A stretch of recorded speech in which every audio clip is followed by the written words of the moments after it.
I'm fascinated by when you first met Alan and you went over to China. Can you just tell us a tiny bit about that? Yeah, I've been doing a lot of work at Crosby Hall at the time, which was Sir Thomas More's palace during Henry VIII's reign, of course.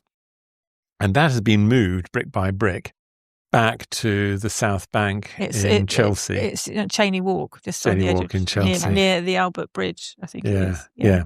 And the history behind it and everything behind it is absolutely incredible. And to work there was a real privilege. And I did a lot of Baroque work there. So it was early Renaissance. Yeah, because Mannerist was the earliest Renaissance, wasn't it? Then it became Baroque. And so it was challenging because you've got to understand how the artists at the time were thinking. And all of that kind of work to me is just grist for the mill, really. I find it fascinating.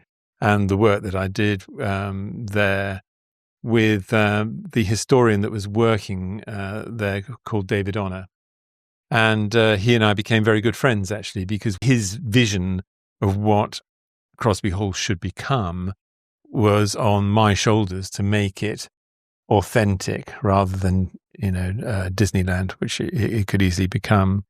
And it was through David Honor that, well, it wasn't through David Honor, but he really taught me about the Renaissance in terms of the practicality of the way that sculpture worked, which really helped when Alan phoned me up to ask if I could go out there to help him maintain the authenticity that was needed for this project. And when you first became a sculptor, Andy, did you have any idea that you would be, working in sort of like beautiful old sites and then being asked to go out to China, because it sounds like your career's had, there's lots of aspects of your career I know about, but then there are these elements where you've had these extraordinary adventures that I know nothing of, until today. Did you have any sense that your career would unfold like this? No, none at all.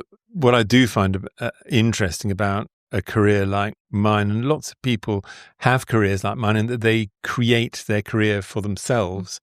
So they're inventing it for themselves. It comes from your imagination, really. And that the physical outcome of that are these incredible experiences that come upon you as surprises, really. They're just fantastic opportunities to go abroad and work, especially to a place like China. That was fascinating.